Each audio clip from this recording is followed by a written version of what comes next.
Hi, welcome back to the channel. This week we're looking at KickDrum 2 from Audija.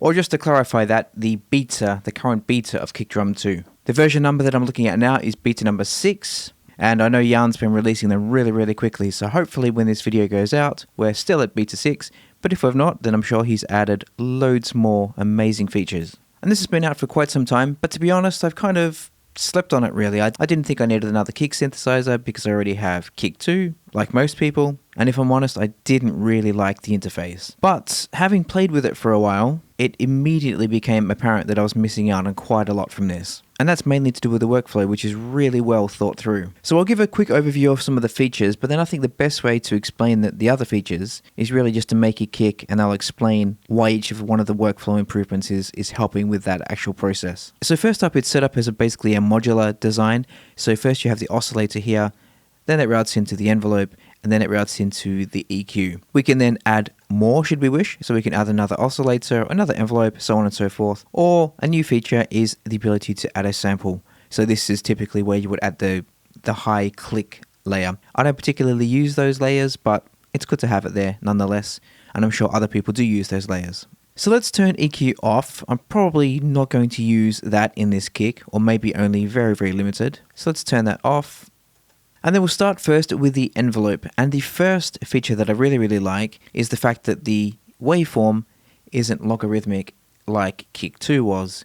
It is linear. And by that I mean that here, just somewhere in the middle, that is literally half of this, whatever time you set. Whereas in Kick 2, the majority of the display was focused on the attack, which makes sense. I get the logic, because that's where the majority of the fine-tuning happens, so you need to have the zoom there, but it absolutely broke my brain trying to design a kick like that. So now, with KickDrum 2, so I'm going to change the time here to 1/8, and then we have the window is obviously 1/8, and the reason why I've done that is because I like to typically make a kick 1/16 dotted. So now with this new linear display, it's very easy to understand that 1/16 is here in the middle, so 1/16 dotted must be there. So now,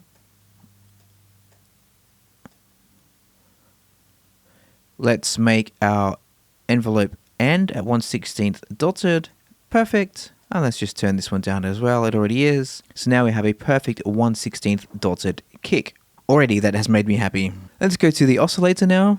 This is the default kick, so it's obviously not sidetrans focused. So let's get rid of some of these nodes. We don't really need them. We'll leave this one on for now. And we're going to drag the bass node up. This track is in E. So let's drag this one to an E1. So now we have the kick tuned as an E1. Let's drag the endpoint over once again to 1/16 dotted. Let's add another node, and we're going to put this down exactly on 1/16, like so. There. And the reason for that is because we want the kick and the bass to be perfectly phase aligned when the bass starts. And we know that typical sidetrans kick and bass, we have the kick in the first 16th, then the second 16th, the first of the rolling bass starts. So if we have the pitch of the kick dropping, and then it drops to a stable pitch at the end of the first 16th, i.e. when the bass starts, then we know that, as I said, this is stable, this pitch, so it's very easy to align with the bass after. And also another amazing feature that I just love about this is that if we create a node, like so I'm just going to put one in at random, and then we move it left, or we move it right, this has no impact on the node that follows it. So I was forever chasing my tail with Kick 2. I would create a node, then it would completely destroy the node it had behind it. So as I said, I was constantly going around in circles trying to get it to sound good.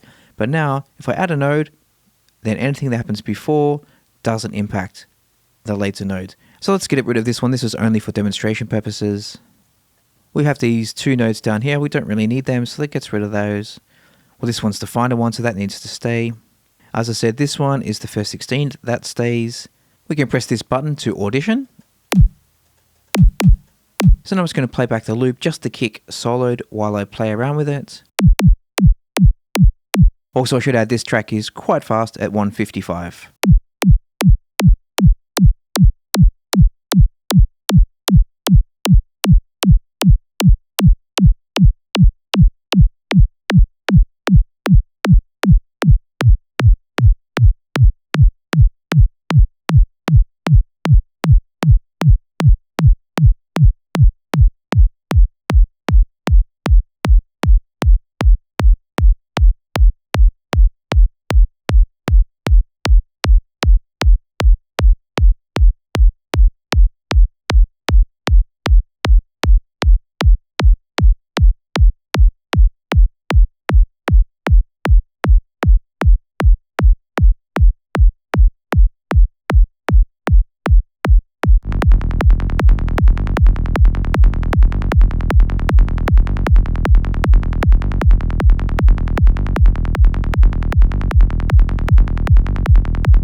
once we have a kick that we like, the next step is obviously to phase align it. And going forward, I'm not going to phase align the bass, I'm going to phase align the kick. So let's just play back the kick and the bass, like so.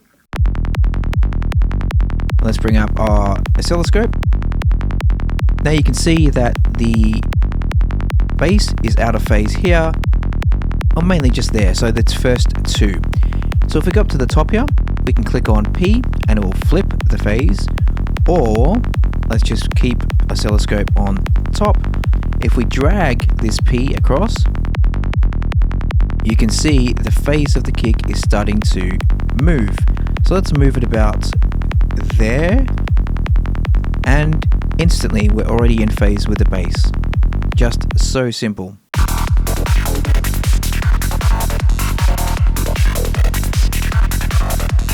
So go check it out. As I said right at the very start, it's currently in beta, and while it's in beta, it's available for the, frankly, absolute bargain price of €22. After the beta has ended, it goes up to 44, which I still think is an absolute bargain, to be honest. Keep in mind that Audija have no idea I'm making this video. It wasn't sent to me. It's not sponsored in any way whatsoever. I just wanted to give a shout out because I really love this kick synthesizer. I do know some people prefer the logarithmic layout of Kick 2. So if you're one of those people, probably with a bigger brain than mine, then this probably isn't for you. But for those people with obviously smaller brains who prefer a linear readout, then I think this might be just the ticket. So thanks for watching, and I'll see you next time. Bye bye.